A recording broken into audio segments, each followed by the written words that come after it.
بسم الله الرحمن الرحيم. عن جابر رضي الله تعالى عنه قال: سرنا مع رسول الله صلى الله عليه وسلم حتى نزلنا واديا أفيح، فذهب رسول الله صلى الله عليه وسلم يقضي حاجته، فاتبعته بأدوات من ماء. الحديث رواه مسلم۔ حضرت جابر رضی اللہ تعالیٰ عنہ بیان فرماتے ہیں کہ ہم نبی کریم صلی اللہ علیہ وسلم کے ساتھ سفر میں تھے، یہاں تک کہ ہم کشادہ وادی میں اترے۔ نبی پاک صلی اللہ علیہ وسلم قضائے حاجت کے لیے تشریف لے گئے تو میں نے دیکھا، تو میں بھی پانی کا برتن لے کے حضور کے پیچھے چل دیا۔ نبی پاک صلی اللہ علیہ وسلم نے دیکھا کہ پردے کے لیے کوئی چیز نہیں ہے، فلم یا رشی ان یستتر بھی، کہ پردہ کرنے کے لیے، اونٹ کے لیے کوئی چیز نہیں ہے۔ فَإِذَا شَجَرَتَانِ بِشَاطِ الْوَادِ، حضور کی نظر پڑی تو وادی کے دونوں کناروں پر ایک ایک درخت ہے، ایک اس کنارے پر ایک اس کنارے پر۔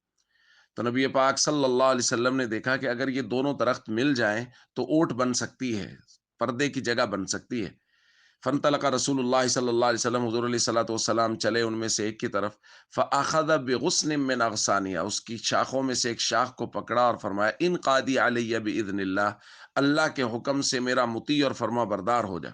فانقادت معہ، تو صحابی کہتے ہیں وہ درخت حضور کے پیچھے ایسے چل پڑا، کل بعیر المخشوش، جیسا کہ کوئی تابع فرمان اونٹ ہوتا ہے، اور وہ درخت حضور کے پیچھے چلتا ہوا درمیان تک آ گیا۔ پھر حضور علیہ الصلوۃ والسلام دوسرے درخت کے پاس آئے، حتی اتی الشجرۃ الاخری فاخذ بغصن من اغصانها، اور اس کی شاخوں میں سے بھی ایک شاخ کو پکڑا، فرمایا: ان قادی علی باذن اللہ، اللہ کے حکم کے ساتھ میرا فرما بردار ہو جا، اور وہ بھی حضور کے پیچھے اسی طرح چل پڑا۔ درمیان میں آ کے دونوں درخت مل گئے اور اوٹ بن گئی۔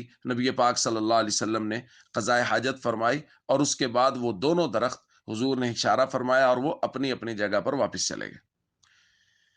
دوستو، یہ ایک معجزہ ہے، نبی پاک صلی اللہ علیہ وسلم کا ایک واقعہ ہے، اور اس میں ہمارے لیے دو درس ہیں کم از کم جو میں سمجھتا ہوں۔ نمبر ایک، نبی پاک صلی اللہ علیہ وسلم نے عقیدہ سمجھایا، ان قادی علی باذن اللہ، عقیدہ سمجھایا کہ کرنے والا اللہ کا نبی بھی ہو تو اللہ کے حکم کے بغیر، اللہ کے اذن اور اجازت کے بغیر نہیں ہوتا۔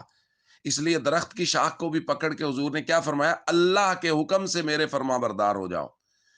تو ایک تو یہ عقیدہ ہے کہ اللہ کے بغیر، اللہ کے حکم کے بغیر کائنات کا کوئی کام نہیں ہو سکتا، اور دوسرا، اس درخت نے ہمیں یہ بات سمجھائی کہ نبی پاک صلی اللہ علیہ وسلم کے پیچھے چلے بغیر گزارا نہیں ہے۔ یاد رکھنا، جس طرف حضور لے کے جائیں اسی طرف چلو، اور اگر حضور کی نافرمانی کرو گے تو تباہ و برباد ہو جاؤ گے۔